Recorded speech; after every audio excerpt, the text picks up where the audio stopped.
It's showtime, folks. Enjoy the show. Fine Saturday matinee to you, Steve Sarmento. A fine non-Irish Saturday matinee today. No, it is a very American Saturday matinee. It's not even Australian. It is not even. It's not the Irish Australian. No. We're without Andy today. And I'll lean in heavily. Good day, Steve Sarmento. Good day. Top of the morning. The very top of the morning to you. It's the tippy top of the morning. The tippy of the top of the morning to you. We don't have Andy today due to other engagements. And so it's just you and I. And we're going to be just you and me. Wow. Mm. You could be grammatically incorrect. It's still I don't like it. way It's early in the so morning. early. Have you had your coffee? Have you had your grammar I have coffee? it right here. It's from the Sovie Island Coffee Roasters cup. It's my favorite cup. I actually did some research on how to get some Next Reel branded cups because I would much rather drink out of our stuff. But it's a pain. Oh yes. Yes, it is. Especially if you want one. It's like the old $5,000 hammer. Yeah. It's like, well, you can order one for $50 or you can order 500 for 50 cents each. That's right. Yeah. Well, I could order 50. That was the minimum thing. And so 50, I could make 50 work, but we'd have to do like pre-orders and all that stuff. I don't know how many people really care about it's a wine, just so those who are listening. Yeah. It is a wine cup shape. It's like one of those stemless goblets, so it's got that nice curve to it and it's thermal and it's designed not as a travel mug, but as to keep your coffee warm at home while you're drinking it. Right.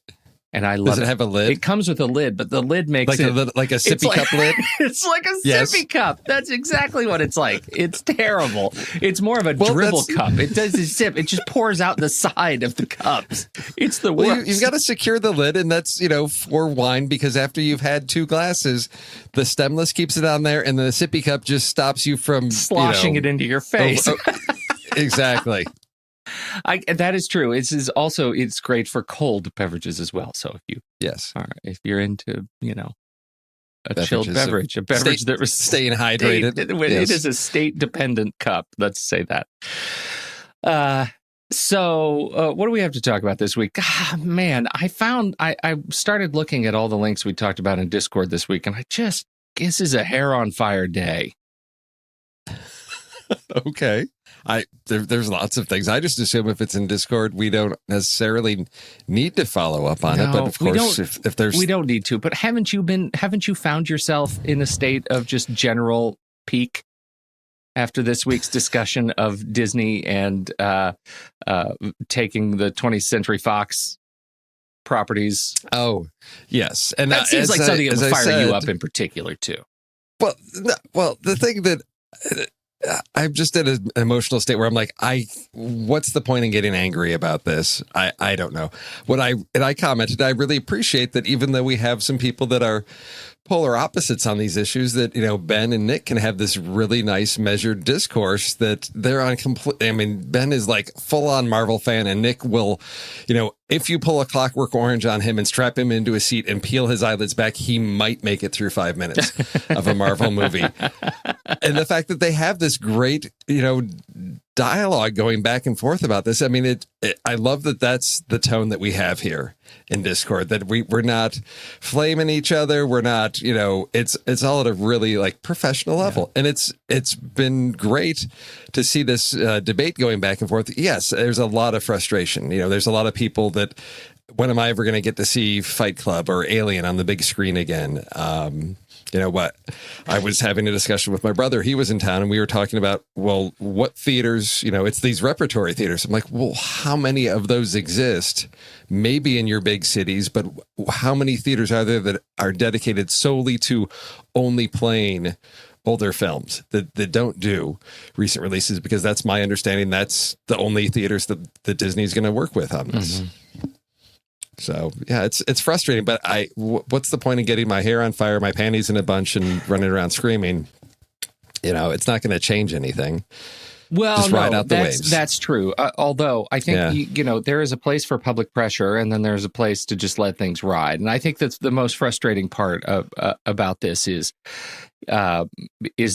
that we don't know more. And one of the things that I can't remember if I posted this or if I just posted it in my head, which happens, that, there are things that we don't know yet. Like nothing that everything that we've heard here is from, theater owners, right?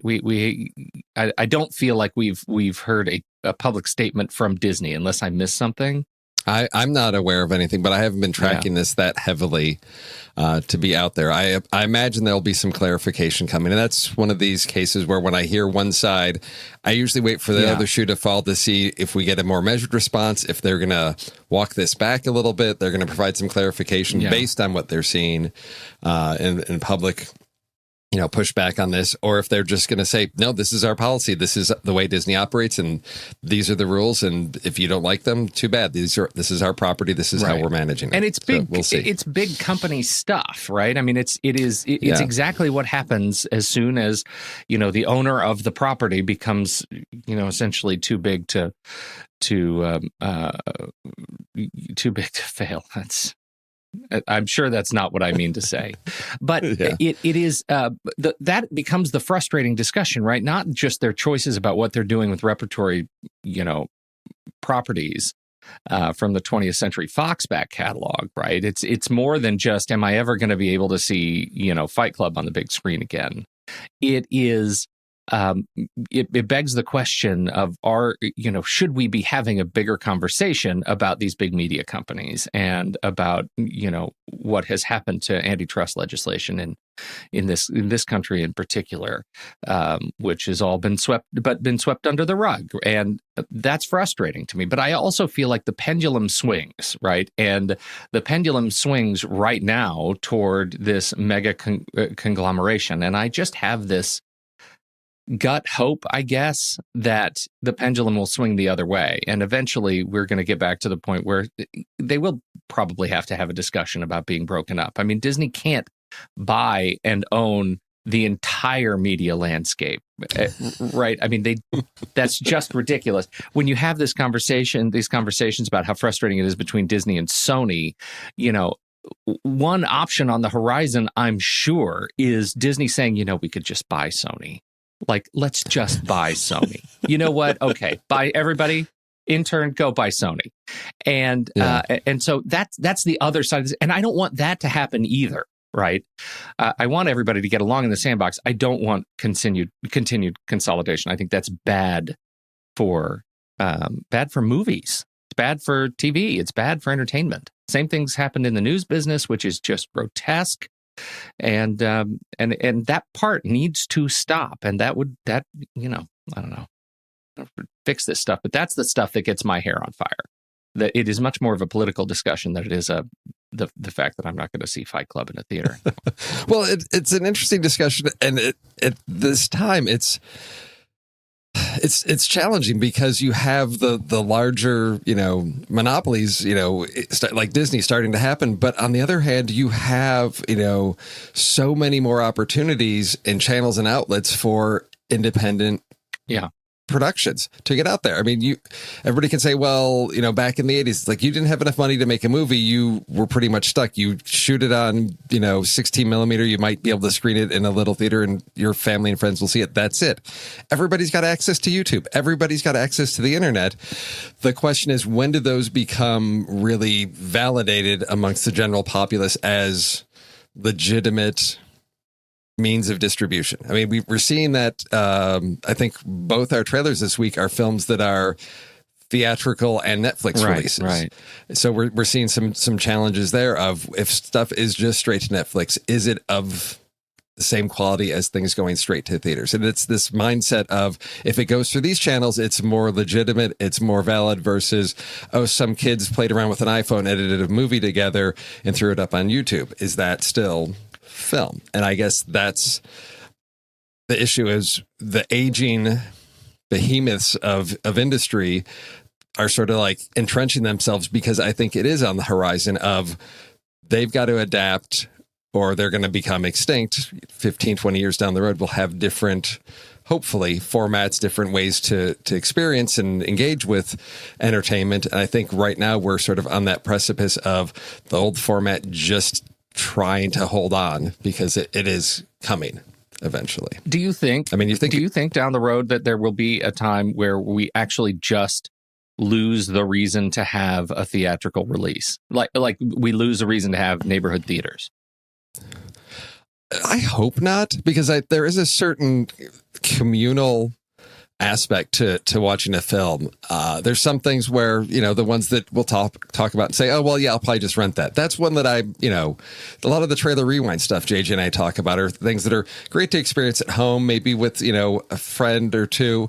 But there are those things like James Cameron's got, 4 Avatar films coming. Mm-hmm. I can't imagine not seeing those on a huge screen with hundreds of people around me, because that is an experience. There is that group experience where every emotion gets heightened and exaggerated. Like, you go to see a comedy and it's you or 2 people in the theater, you might chuckle. You're in the theater with hundreds of people, a little chuckle starts there and it sort of gives everybody permission to laugh. And all of a sudden you've got uproarious laughter across. So it can enhance that experience. So I hope it doesn't go away. I think the types of films that are going to be there may become fewer. I think we're going to, as we talk about, there's lots of films like the Oscar contenders that sort of come and go. The most recent trailer rewind, Destroyer, Did that need to be in theaters? Well, yes, because of the Oscar rules, but it didn't have an audience there. Nobody went to see it. I think it'll find its audience, out on streaming services. That's the whole trailer rewind thing. Things that failed at the theaters, but should be, reaching a broader audience. You look at Scott Pilgrim back in the day. Didn't really do well in the box office, become like a cult classic. Mm-hmm. So I think it's finding the right channel for each, each item. Well, and I think there's a part of it where people like us, I think that the technology question is that people like us are just, we're going to leave the mortal plane, and our kids and their kids who grew up with, sort of the YouTube Originals experience, assuming it's a thing that Google actually continues to fund, I think that'll get over the hump, and we're seeing the point where where our kids are going to YouTube first, are going to Netflix first, are going to that's the thing that I worry about, that they're going to care less about the communal experience, the date experience, the big screen experience that you just can't get anyway.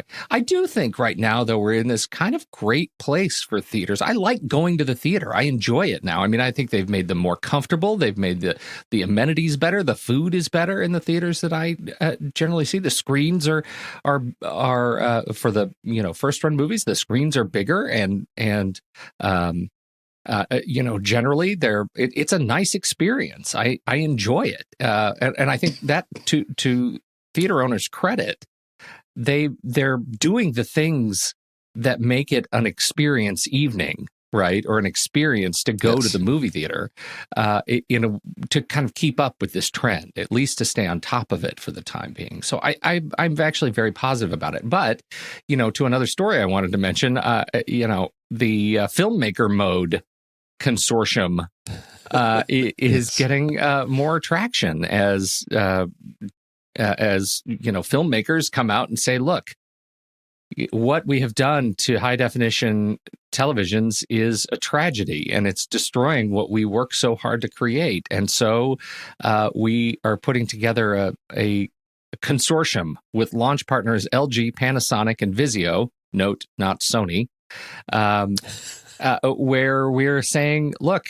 you need to turn off all the garbage that they turn on to make your television sets look good in the stores when you get home and when you watch a movie. And so we're going to remove all of the motion smoothing, motion blur, pixel interpolation, color management, all that stuff is going to be turned off, that the manufacturers turn on. And, I think a big win for this initiative is being able to say that as soon as the television detects the movie, it will automatically do that. So viewers won't actually have to think about going to this setting.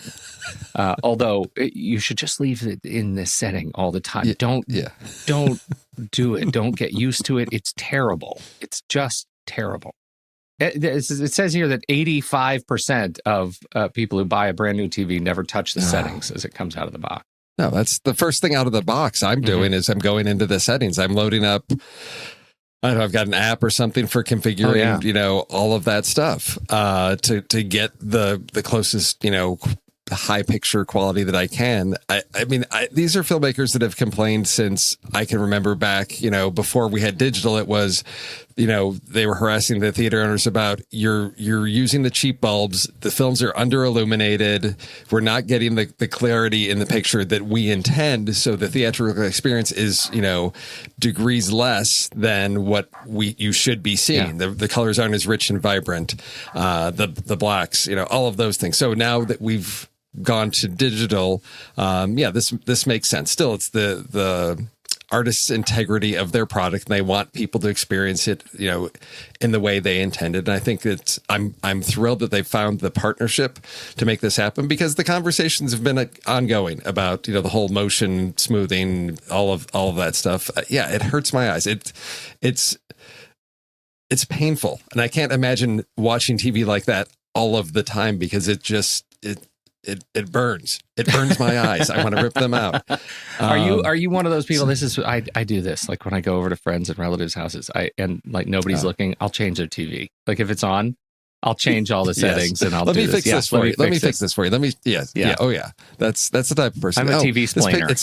It's like the old school. Let me adjust the antenna. I can get this picture a little bit more in focus. Yes. Exactly. That's totally my MO. It's terrible. I don't like that about myself. I feel like I'm doing a cosmic service to viewers of the world to make sure that I just did for my parents. They have no idea. They can't even. They hardly see the TV. It's just ambience. Nobody cares.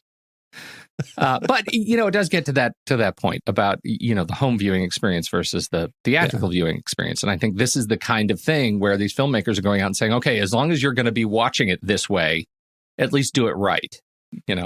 So you're doing it wrong, do it better. Anything else on your list? I wanted to talk about Richard Linklater and his crazy new project. Oh, Richard Linklater's new project. Tell me about it. Okay, so I was just scrolling through the news, and I don't. He's one that will do these little secret projects like Boyhood, and where he'll be shooting something for a while. Well, apparently he has just completed his first segment of a film, an adaptation of a musical, Stephen Sondheim's musical, Merrily We Roll Along.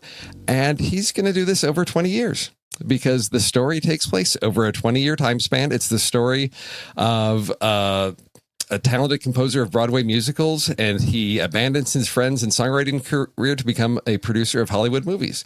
And the musical takes place from 57 to 76. I don't know if he's updating that time frame or if he's doing a period piece. I imagine since he's naturally aging his actors, he's going to maybe update the time frame on this. But, Boyhood, 12 years, that's nothing. I'm doing a 20-year project. Richard Linklater is he seriously the most patient filmmaker He's the biggest gambler because he's counting on that cast to still be alive in 20 years. Yeah. That's huge. And he, let's see, he was born in 60. So does that make him 59? He was born in 60? Yeah, I guess it does. Yeah. So. Yeah, I'm just saying, this movie's going to be released when he's 79 years old. 80, maybe. That's assuming he keeps up with all his post-production as he goes, and when he finishes shooting, he's got an edit put together right away. Yeah. That terrifies me. Just the commitment that makes to eating healthy.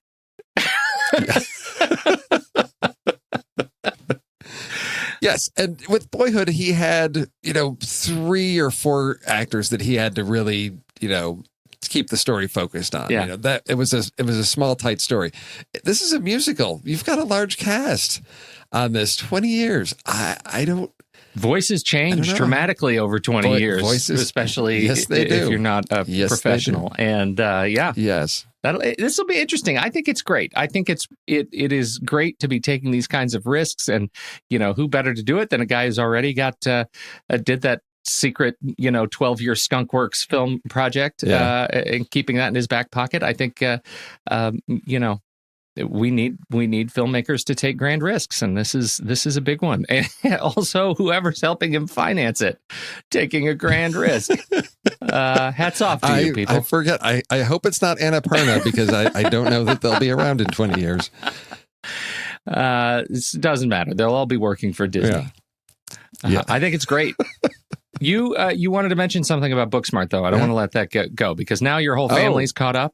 Yes. So on the trip back to Colorado Springs, taking the oldest, she actually watched it, loaded it up on her laptop and watched it. And then when the other two got back, they hadn't watched it. I said, so watch it with my wife and my youngest. So the whole family's now caught up on Booksmart. And you've now seen it 8 times.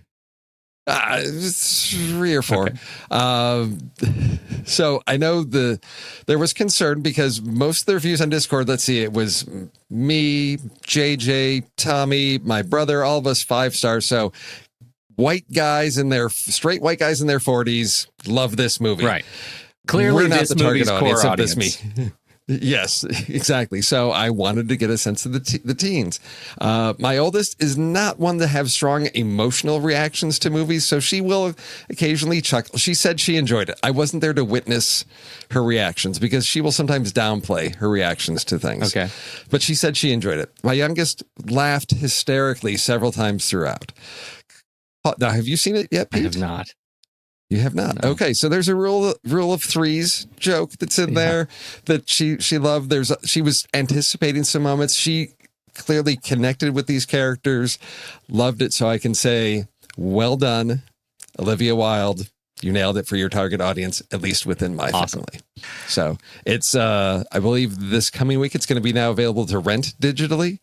So if you were cautious, anybody about flat out buying this movie, you want to rent it next week, I want to be the patient zero on this one. I want to see everybody out there renting this and seeing some reviews because I think you're gonna really love this. I know that you have been advocating for adding this to my collection.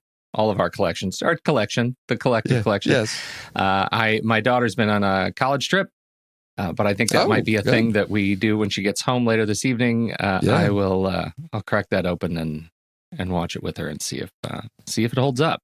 See if it holds up. See if she can identify with a graduating high school student. I wonder if Seems she'll like it's relate in her to wheelhouse, that. right? Yeah. Jeez. Wisconsin, Steve. They're in Wisconsin. They're in Wisconsin. Yeah. Well, okay, what's in Wisconsin? Schools. That's the big draw. Apparently, she's looking at the woods. Woods, yeah, trees.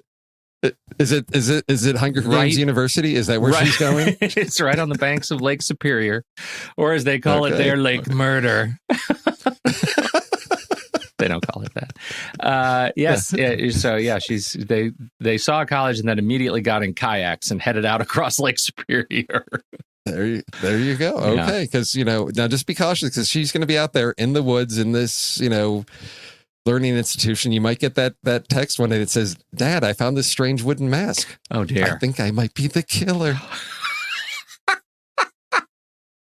Greatest premise ever. Why don't we do trailers? We should. All right. We should do trailers. And I don't think we have no A24. We do. I think we're just relying on order of operations. That's you. I think we are. And I think we both were, these are Netflix / theatrical releases on this one. So, all right. I'm excited about mine because I love this cast. I love this director who is retired several years ago, but still keeps making movies. This is the latest from Steven Soderbergh. This is called The Laundromat. I'm really excited to see Gary Oldman not being Winston Churchill and embracing sort of his comic side in this one with an accent, I believe. You also have Meryl Streep, who is a woman that she was involved in an accident. There's an insurance thing. And basically, this is based on a true story of how these attorneys set up all of these sort of financial mechanisms to ensure the wealthy stay wealthy. And I love films that are based on true events, especially these hidden stories where we see maybe the darker side of what's going on, and we present it in a comedic way, which gives us the opportunity to laugh at the tragedy of the world around us, but at least bringing some of this truth to light. And I think it's something that Soderbergh does really, really well. This is coming out October 18th, Netflix and theaters. I don't know the exact timing on when. It's usually within a month or so from theatrical release, it'll be hitting theaters. But I mean, Meryl Streep, Gary Oldman, Sharon Stone, David Schwimmer. When was the last time we saw him on the big screen? Antonio Banderas, Will Forte, Robert Patrick, Jeffrey Wright, Chris Parnell. I mean, it's the Soderbergh huge ensemble cast in this one, and written by Scott Burns. So, we've seen his work before. These two guys, love their work. Looking forward to this one. Yeah. What'd you think? I thought this was really funny. I think it looks great. Seeing these characters, and again, the comedic bit between those two guys. Banderas is looking fantastic. I love seeing Melissa Rauch in there from, Big Bang Theory. She's super funny. And David Schwimmer, you're right. I mean, I know him. I think after Friends, it was Madagascar, that was his thing. He was great. He's a great voice actor. He's done a bunch of other stuff. He's been very busy, looking at Feed the Beast and Will and Grace. But I just, anytime I see him on screen, he's just such a familiar face. He's like family. He's family, Schwimmer.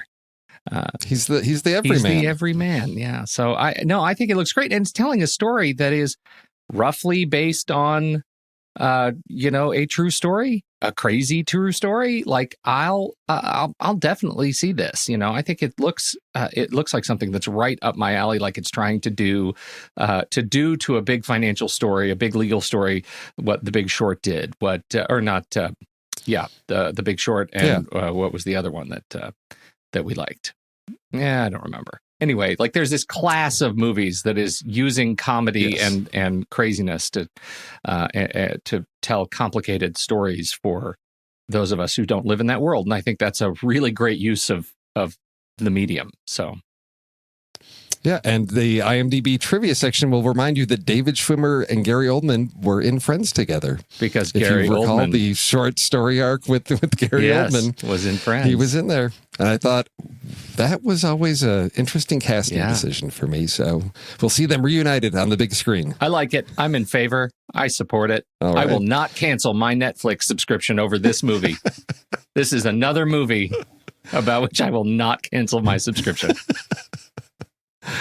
All right. So what have you got? My trailer this week. What is my trailer this week? The King. Steve, The King.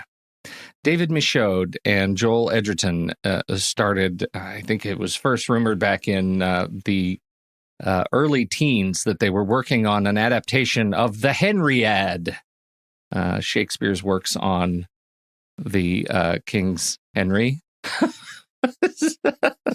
Is that how we put it? The King's Henry. Sure. Let's see what's in there. Okay. Well, it was Henry the Fourth, Part 1, Henry the Fourth, Part 2, Henry the Fifth, and I think Richard the Second was in there. So they started doing this massive undertaking, right, to try and adapt all of these things into one giant film. And, well, now it turns out that they have done it. Timothée Chalamet plays King Henry V. Joel Edgerton is in there as Falstaff.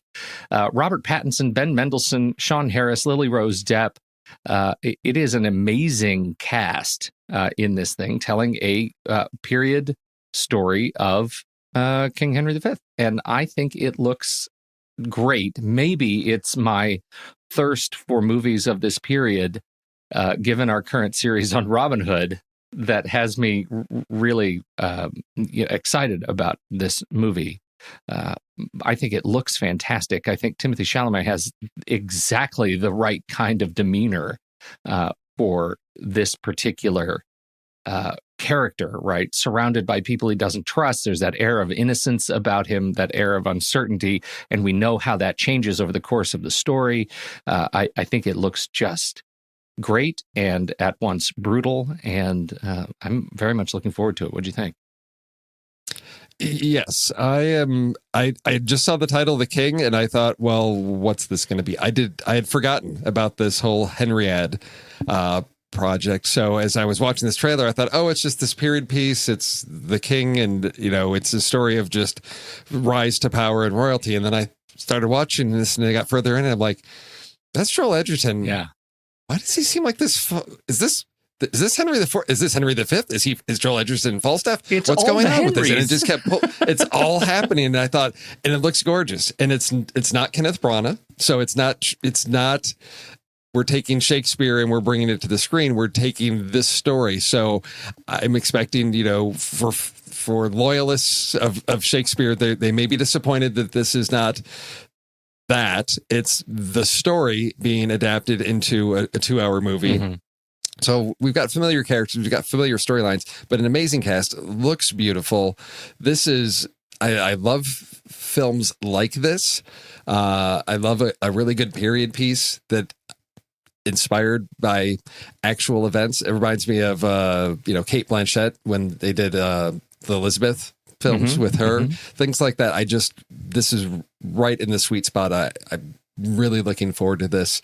I thought it was going to be just a generic story about royalty, but knowing that we've got this great source material to it, I'm very excited about seeing where this goes. Well, and David Michôd, I mean, I just have, I give the guy a lot of credit, right? I mean, if you haven't watched Catch-22, it's one of those must-watch miniseries. It's just fantastic. It is so smartly written.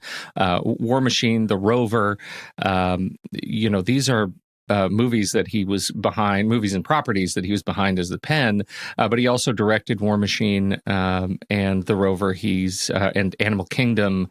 I mean, he's just, I think, an incredibly talented guy, and so I'm really looking forward to seeing what he does with such a massive story and how they drill it down into something that is something that's approachable on screen. I'm very excited about it. When's this one hitting theaters, Netflix? Well, that's a great question. It looks like November 1st, it hits internet. Hello, internet. It looks like it opens in the U.S. in limited release October 11th, 2019. And I think this is probably one I'm going to want to catch in the theater if it hits my neighborhood. Yeah. London Film Festival, October 3rd. Before that, September 2nd, Venice Film Festival. So if you're in Venice... and you're heading to the festival, check out The King from Joel Edgerton and David Michôd. All right, let's do lists. All right. Oh, the lists. This was the worst list ever. It was This was the worst list ever. Who's the dummy who did this? See, I thought I really, really, really struggled with this one. And then my brother came back into town and we sat down over a couple of beers and started talking through some things. And I came up with quite a few. And I was anticipating several of them were going to be, steals between myself and Andy. I wasn't sure. But once we sort of cracked through, it sort of opened up like, oh, yes, there's these other things we had forgotten about. Yeah. So, all right. And I'm not afraid to go back, and it's a movie we've talked about before. So I do. I know that. That was off the table from the get-go when I thought I'm thinking of like one off the top of my head. That like on Tuesday and Wednesday. I wonder if we have the same one. I have one too that was pretty easy. So, well, you're up first. So, knowing that Andy's not here, I have to. I can strategize a little bit here. Okay, so I'm going to go. This is for Andy. Andy, this one's for you.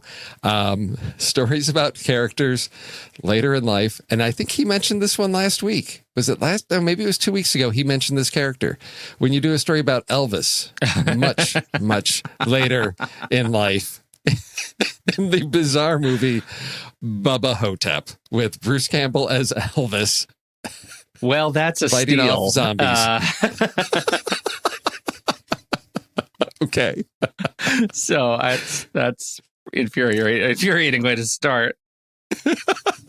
It's such a great, bizarre film. It's one that I had to add because it's one that I think a lot of people probably have forgotten about or weren't even aware of. It's definitely a film, if you can track it down, Amazon Prime or wherever, to check it out. It's a strange, weird little film, but if you have a dark sense of humor, I think you're really going to enjoy Bubba Ho-Tep. If you have it. Yes. Yes, I agree. I think it is. It's in a way, it's really charming. Once you get through it, it's a charming and it's funny. I enjoy it. I think that the question was said that we were going to visit familiar characters later in life. So is the question whether Elvis is a character? No. Since he's actually a real person? Not at all. Okay. No, I'm moving on to my thing now. Okay. So I think what's important to do is to note where we start later in life. One of the most, like if you do any searching on this stuff, one of the most, used characters, the most used character, according to the Guinness Book of World Records, the most played character, single character across differing properties that aren't sequels is Sherlock Holmes. And so that's an easy one to dive into because we have a number of properties that let us see this character in different points in life. And the spectrum between these periods, I think, is really great with Sherlock Holmes.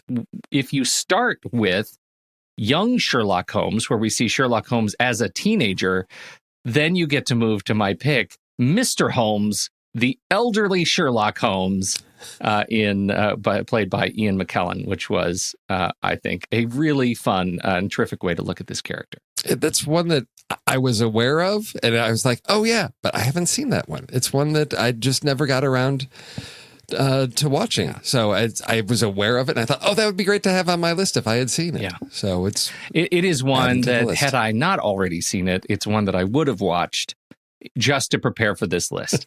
It is. I really enjoyed it. It's not great. You look at IMDb, it's like barely a 7, like 6.9. It's over. It's nearly a point over the 6-star rule. It's got tread, that movie. Okay. Yeah. Worth seeing it. Ian McKellen is just terrific in anything. I mean, you can't lose with that guy. That's true. All right. What's your second? All right. My second. So the approach that I took is I thought, well, why would we revisit a character later in life? It's got to be a beloved character, a character that people are familiar with, that they grew up with at one point and that they then wanted to see later on. And then I thought, well, when would that happen? Oh, well, the baby boomers just fell in love with all kinds of, entertainment in the 50s and 60s. And so they'd want to revisit that later in life. And, marketing and studio executives would be like, well, yeah, this whole generation grew up with this character. Let's bring that character back. They'll want to see that. And who's always willing to make a buck on their own property? Well, Disney, of course. So in 1959, we had the Shaggy Dog, but in 1976, we had the Shaggy DA, the story of Wilby Daniels as an attorney, now still struggling with that issue of turning into a dog at random points when it creates the most comedy. I found the trailers for these, and I forgot how hilarious just the special effects are. Let's just start gluing fur to this actor's face to show him slowly turning into a dog. I don't know that they hold up that well. I don't, Tim Conway is in the Shaggy DA, so it's always great to see Tim Conway in the 70s. But this was one that I remember loving a lot as a kid, both of these movies, just, because the dog that he turned into was an Old English sheepdog, and that's what we had in our house growing up. So it was, that familiarity of like, that's just like our dog. And wouldn't it be great to turn into a dog? It would be hilarious. You could just run around and nobody would know it's you. I love that's it. My second pick. That's a great, and what a weird concept. Yes. Why do we do that? Why do we do that? That was weird. Well, what I didn't know, and I guess I had forgotten or blocked from my memory, was that there was a remake of the Shaggy Dog with Tim Allen in like 2006. Oh. So the original Disney, it was a magical ring owned by the Borgias that like he was researching, and somehow there was this magic ring that caused this whole thing. In 2006, it's like he gets bitten by a dog that has some weird virus that turns him into a dog, which I thought, no, the magical part is what made that so great. That it was just, mysterious magic. Otherwise, you he's could do just whatever a you werewolf. wanted. Rules. Yeah, exactly. Yes. A were-shaggy dog. The were-shaggy. That's dumb. All right. What have you got next, Pete? Well, again, starting with the premise that you have to first understand where you're coming from to see this character later in life, I have a pair of movies that visit the beloved character that many have celebrated around Hearth and Home. We have to start with the young and fresh Alanis Morissette playing God in Dogma in order to be able to really appreciate the elder god in Oh God.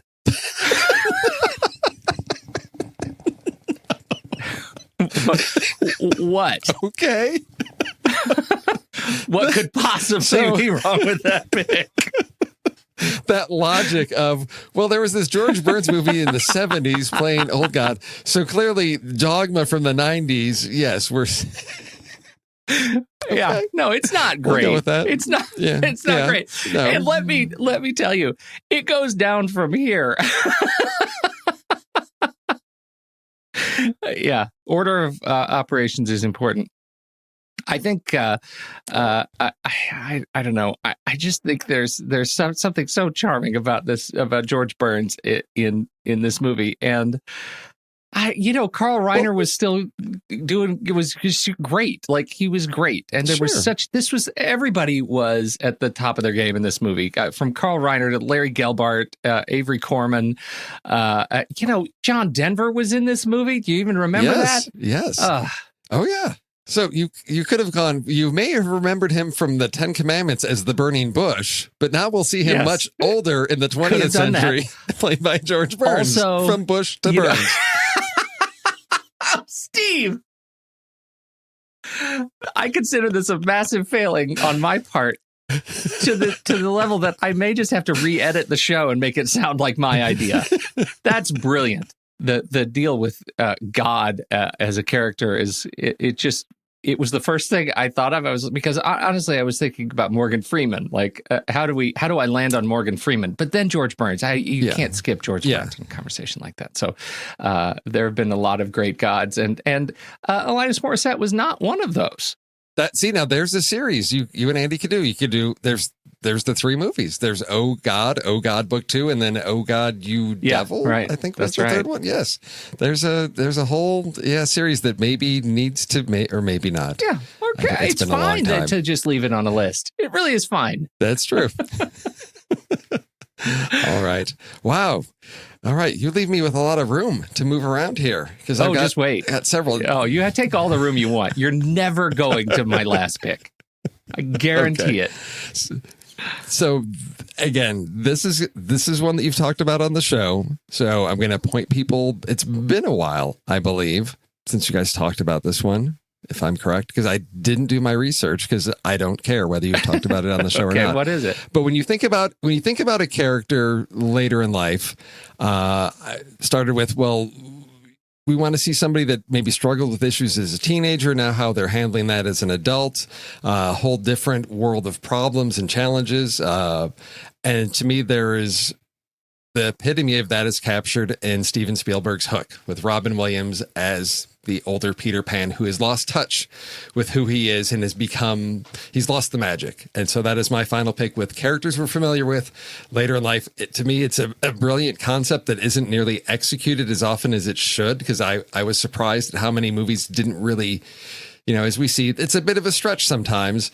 But I think there's such a rich well of content to be tapped in taking a character, because we talked about, within franchises, do you do Bruce Willis? Well, yeah, by the time we get to Live Free or Die, it's later in life, but he hasn't grown or changed. So to take a beloved character like Sherlock Holmes and see who he is as a young man and see who he is later in life, I think is something I would want to see more of. But I think Peter Pan was one that really is the first one that came to me, because we know him as one person, and to see him as a grown man was really a fresh take on that character. Well, you're lucky because we haven't talked about it on the show. I could have sworn you guys did. No, okay. We have not. We have not talked about it on the show, and so I think I think it's fair game. I think Andy is kind of an antagonist when it comes Oh, to there's issues with the movie. There's problems with the movie. It's not perfect, but I mean, Dustin Hoffman too is great in that, and it's one of the uneven Spielbergs. You know, that's where I sort of categorize it. It has such hope and potential, but it just there's some things that just don't ring right and haven't aged. Yeah, well. I agree with that. That movie was food porn for me when I first saw it, because when the Lost Boys like imagine all their food coming out, it's just like cake frosting. And I'm like, when I first saw that movie, I was like, wait, I could go to an island and just eat frosting all the time? Like, I dreamt about that. Like, I got such a sweet tooth that was my jam. My last pick is In the Toilet, Steve. It is terrible, but I use it as an entry point to talk about some other films. Okay. We have seen this character over many, many, many years. And most of the movies, individual movies that deal with this character, deal with the character over many, many years. And so you'll see the character, in the very, very olden days with torches and pitchforks. And then you'll see how the character matures and goes through time and it becomes a sophisticate, but still carrying on their wayward ways. But here's a movie that actually doesn't really start as it does. It's got a little bit of the olden days stuff, but the real purpose of the movie is to give us Gerard Butler as the horrific murdering Dracula in Dracula 2000. And the trailer, when I watched this, the trailer, I've forgotten, like, it really sets up our list. It really is. It practically says, revisit this beloved character in the modern days, like later in life. Of course, it's Dracula, so you don't get a character that ages. But it is. It's terrible. It's a terrible movie. It's there's so many. Dear. The whole premise of the movie, if you don't remember it, I know this was high on your list when it came out in 2000. The premise is Gerard Butler has to go, as Dracula, has to go unleash vengeance on Mary Van Helsing, who is obviously the daughter of the vampire hunter Van Helsing. So it is not great, but you should not see this and instead go see the other Dracula with Gary Oldman, because that one was great. I really enjoyed that movie, and that would be the starting point for my visiting a character later in life pairing. Dracula 2000. Okay. Wow. That's a great character choice, because to see that character over the centuries, yes, and the different challenges that vampires will have in the 20th century or the 21st century or the year 2000. You know what you're going to say when you watch this movie, which you won't. You're going to say things like, "Hey, remember Johnny Lee Miller when he somehow miraculously did Hackers and then Train Spotting back to back? Like, what a crazy swing that is." Because he's in this movie. It was only a couple of years later, and it's not as good as Train Spotting. No, but see, you keep saying that movie name, Train Spotting, and you know that they did do a sequel called T2, visiting those characters later in life. You're right, and actually, I should just immediately swap that because I've been staring at Train Spotting. I haven't seen T2, Train Spotting, but it was a sequel. That's and it was played by the same actor, right? I mean, he played Sick Boy. Yeah, so was that a rule? Well, it was in my head. Like, I wasn't gonna do sequels. Like, nothing in here is a sequel. It's the same character played by different actors visiting them at different points in their lives. See, because I have a whole separate list now. This is my secondary was Tron Legacy. Okay. Got Flynn later in life. The Star Trek 2000 9 reboot with old Spock. Yeah. Spock. You got young Spock and old Spock. Creed. Okay. Where we've got Rocky who's in a very different part of his life. He's a familiar character later in life. And then, of course, Blade Runner 2049, where we've got Harrison Ford. Yeah, see, that would be a great... But those were sequels, all like same actor. Yeah, sort of sequels and same actor. So, yes, I know that the sort of seed for this one was Robin and Marion. We had a different actor. It wasn't connected, but... The well was shallow. There was not a lot to go to. No, there wasn't. I'll tell you, I landed on, and I'm looking up his name because it just escapes me right now, who played God in Time Bandits. That was, Ralph Richardson played a great God in Time Bandits. That was another one that I was going to play with. The other Dracula pick I was going to go with was actually Leslie Nielsen as Dracula, Dead and Loving It. Because I wanted to tie into this week's discussion, but it doesn't really do a modern take on it. It's just a spoof. And then the last one was actually going the other direction and talking about Casino Royale, where we're looking at a familiar character, but at a different point in his life and career, right? I mean, I would say he's probably younger than the original, as an actor, younger than the original Bond actors, but he's not yet a 00. And how does that change that character? And that would have been my pick with the highest integrity on my list this week. So that's where we are. Although I stand by Mr. Holmes. Of all three of mine, the one that I stand by is Mr. Holmes. I'll raise a glass to Mr. Holmes. So what are we talking about this coming week? Oh, dear. I don't know. That's you guys. I'm not part of that conversation. Is it the Men in Tights? Is that where you're going next? Everything I do, Steve. I do it for you. It is Robin Hood, Prince of the Thieves. So I do have an idea for this one. My first idea for this is movies in which an actor says the name of the movie in the narrative of the script.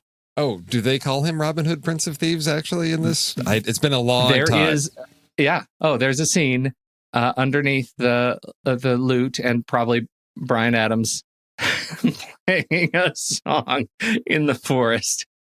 There is a scene where Maid Marian actually says, Robin Hood, Prince of Thieves. I keep wanting to say Men in Tights, Prince of the Thieves. And so I thought that's got to be on the list. That's my contribution, is because I hate it so much. It's a massive button for me when actors do that. Yes. Where it's written in the script. Yes. Makes me crazy. Okay. Yes. Actors say the name of the movie. All right. There's one.